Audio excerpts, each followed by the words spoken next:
listener production. Hello, welcome to The Briefing. I'm Sasha Barbagat. Everyone is talking about Taylor Swift. If it's not her Grammy wins, it's her upcoming tour, the new album, her boyfriend playing in the Super Bowl.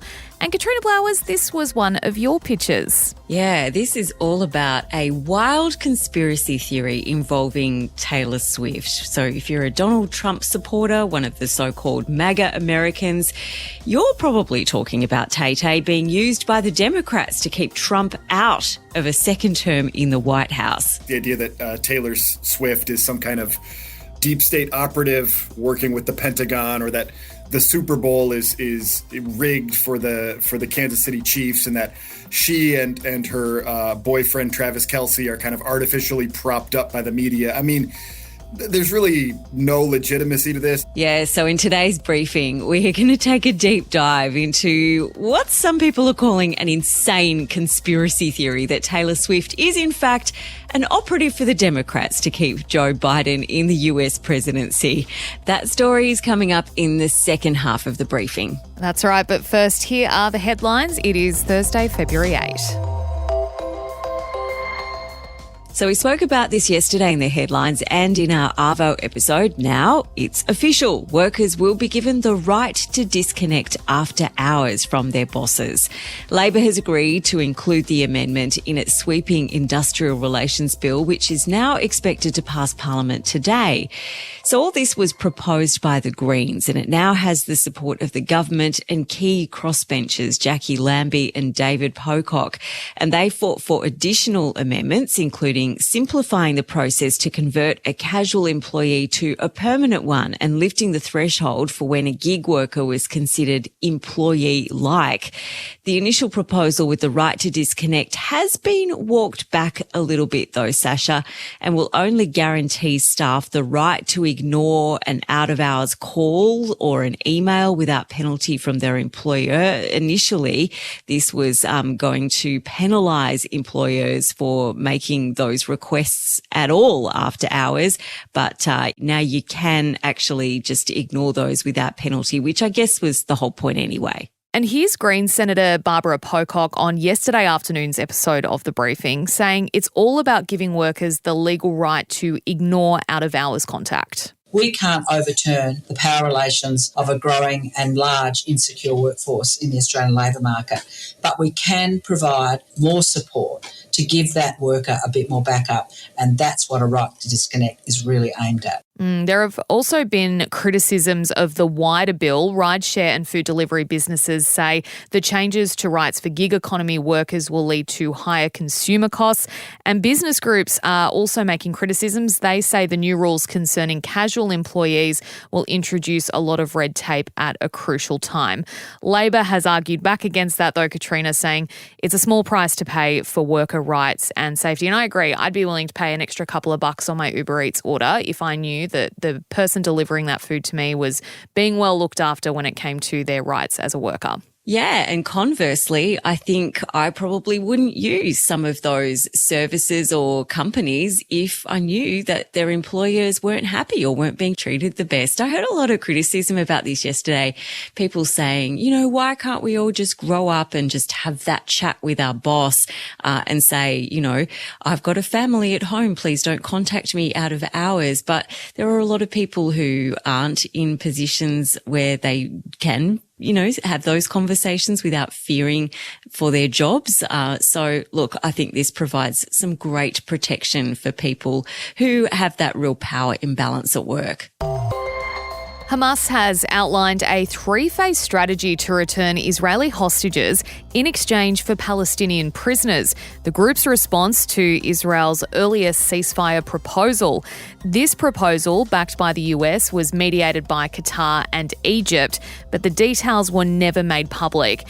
This counter-proposal from Hamas would see a full Israeli withdrawal after 3 45-day truce periods, and the deal includes a staged release of hostages, deliveries of food and other aid, as well as the reconstruction of hospitals and refugee camps in Gaza. The sticking point, though, as always, will be Israeli Prime Minister Benjamin Netanyahu, who has called for total victory in Gaza. He addressed the media overnight. I am pushing with all my force to bring about the victory, an absolute victory. In other words, we're talking about, you can't talk about victory and leave suddenly 6 battalions there. You have to eliminate Hamas. Yeah, he went on to say that also means a complete dismantling of all Hamas battalions and destroying the entire underground tunnel network. So, yeah, that is a massive sticking point there. All this comes as US Secretary of State Anthony Blinken is in Israel to try to broker a ceasefire. He's meeting with Netanyahu and his war cabinet. More talks hosted by Egypt will be held in Cairo later today. And the promoter behind the iconic Live Aid concert is backing a new major concert series aimed at benefiting the fight against climate change. Earth Aid Live will happen in 5 countries across 6 continents over a weekend in August next year.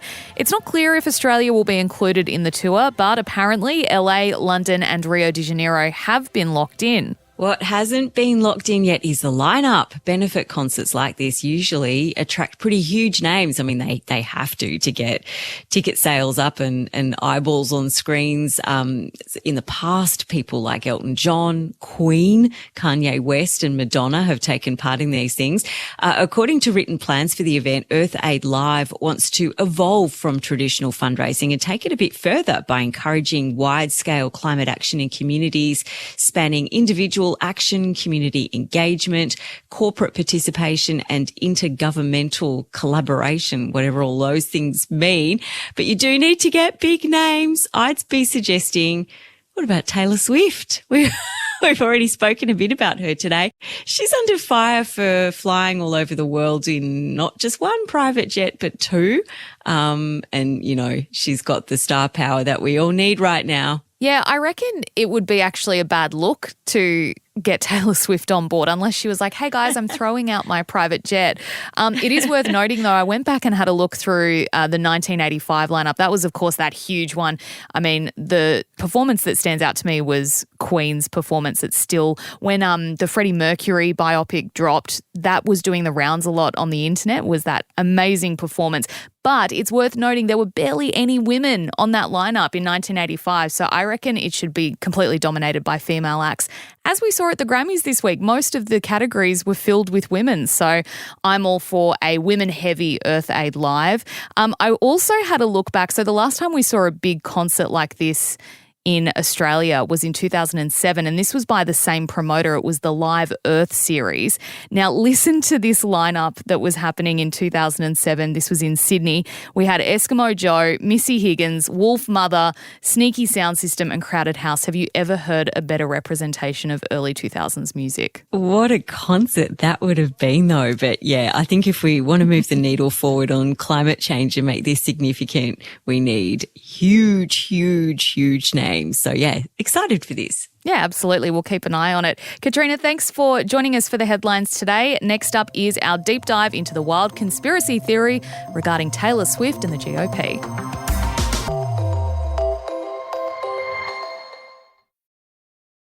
It's me. Hi. It's cool summer. And the Grammy goes to... And the Grammy goes to Taylor Swift. There aren't many artists in music history that can be compared to Taylor Swift. She's now the highest grossing female touring artist of all time and has sold more than 200 million records. And moments like this can send the global army of Swifties into meltdown. My brand new album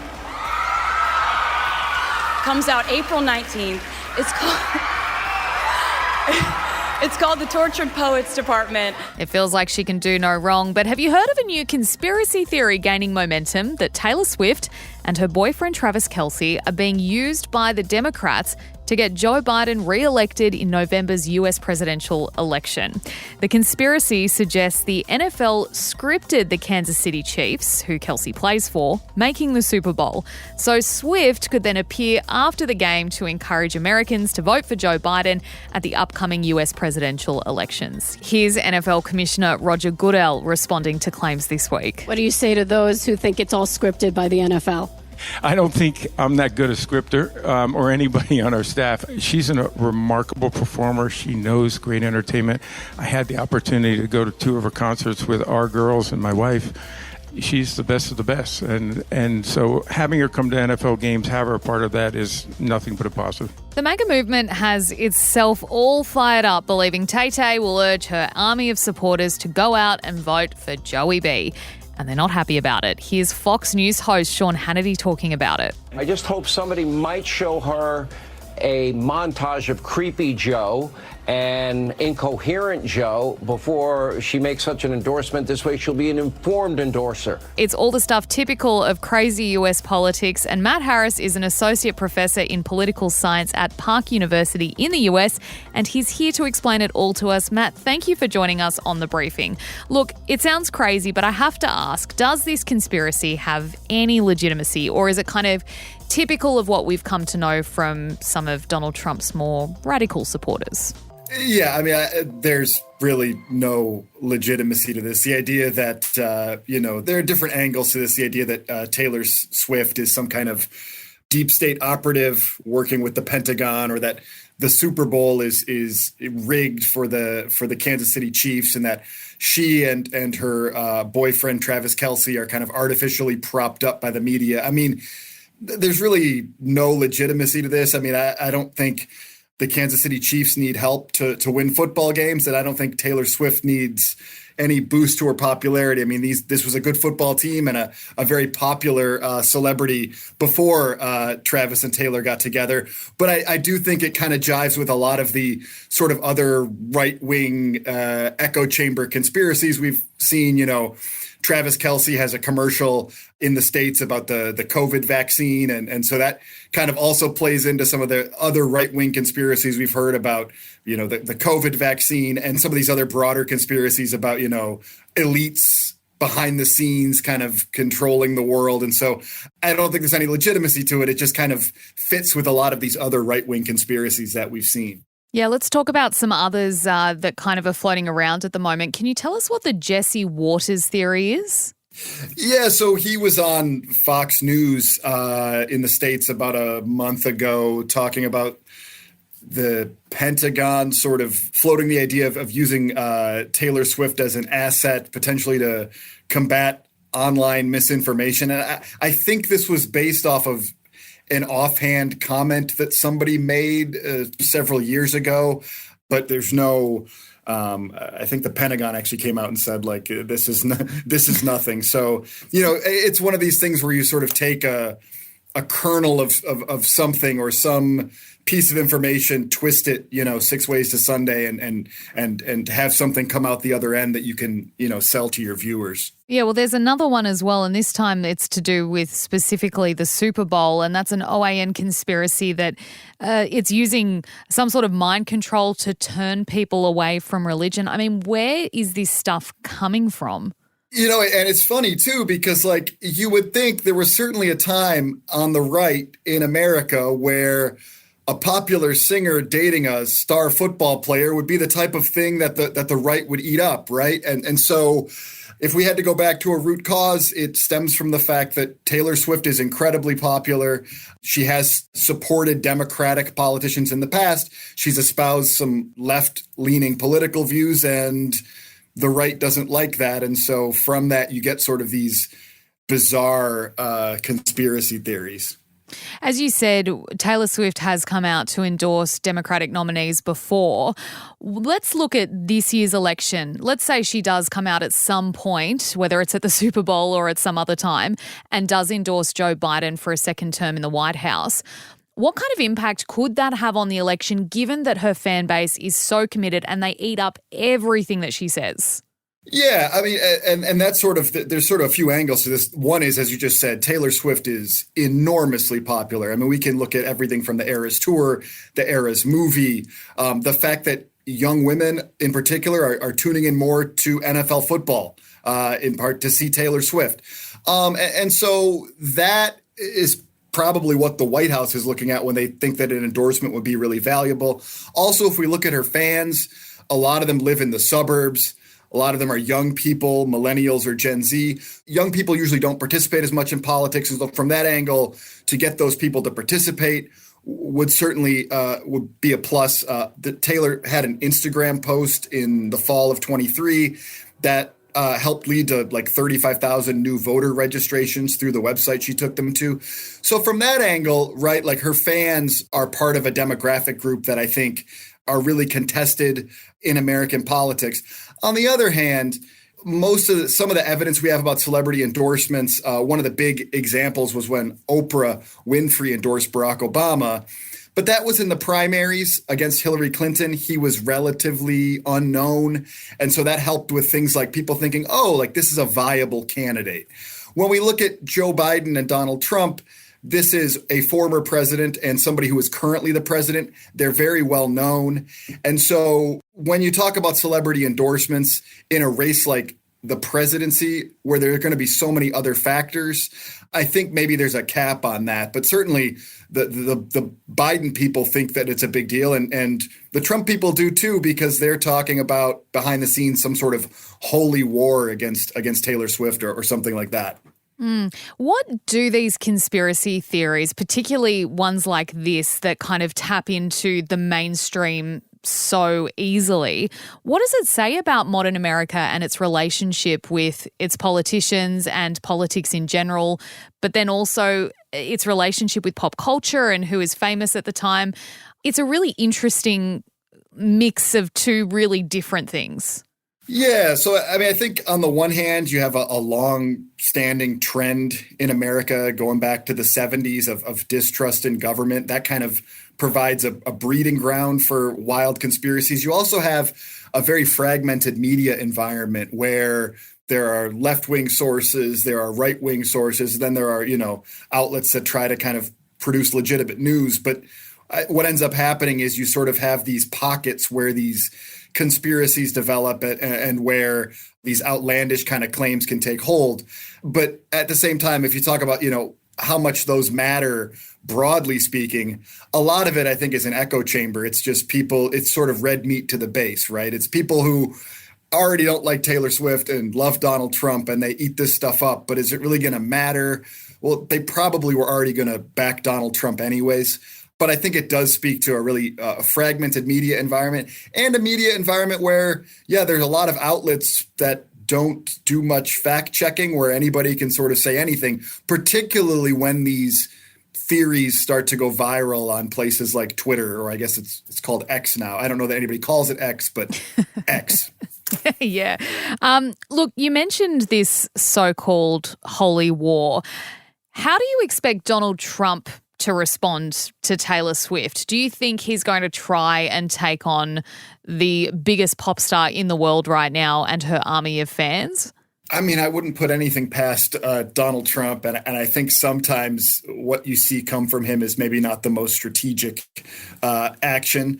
But I do think, like, if you're going to go after Taylor Swift, like, yes, she has an army of fans. But beyond that, one of Trump's weaknesses in 2016, and he did win in 2016, but one of his weaknesses was polling showed that across the board, people, both men and women, thought this guy does not respect women. And so I do kind of wonder if he chooses to go after Taylor Swift more than just the Swifties, does whatever he's planning and whatever he's going to say about her, does that feed into that broader narrative that we've seen going back several years, which is that this is a guy who doesn't respect women. And I think that is maybe potentially a bigger sort of vulnerability to him, even beyond the Swifties, is what does this tell us about who this guy is? Or, I mean, I guess we kind of already know who he is, but does he show us even more about who he is, what he thinks about women, things like that? That was Matt Harris, Associate Professor of Political Science at Park University in the US. Now, Taylor is on her way to Australia, and if you thought over the last few years her star was ascending, that'll be nothing compared to what's happening in 2024. A new album, a massive tour, and maybe influencing a presidential election. That is all for this episode of The Briefing. Be sure to check back the Savo at 3 for another ep. And remember to reach out on Instagram with your thoughts and give us a follow. Search The Briefing on Insta. I'm Sasha Barbagat. Thank you for listening.